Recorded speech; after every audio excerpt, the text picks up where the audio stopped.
kamuolio su Dwightu Howardu. Pakanka ir tos jėgos, ir tų centimetrų, kurios turi po krepšiu amerikiečiai, o štai Roberto Javtoko atsakymas ir dabar jau Robertas Javtokas, Lavrinovičius iš 3 taškų zonos, taiklus metimas. Krištofas Lavrinovičius šiek tiek pagerina Lietuvos situaciją, mažai žengia Linas Kleiza. Rimas Kaukėnas 3 atkovoja kamuolį lietuvių ir Marijonas Petravičius ramiai Tomas Šiškauskas. Tačiau tokios savo įprasto komandinio žaidimo amerikiečiai lietuviams žaisti taip pat neleidžia. Marijonas Petravičius, dar vienas jo taiklus metimas.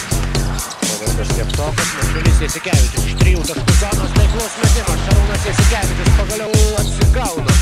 Lietuvos rinktinės krepšininkai daugiau pasitikėjimo savo jėgomis, o svarbiausia daugiau rezultatyvių atakų ir bent jau epizodais, bent jau atkarpose.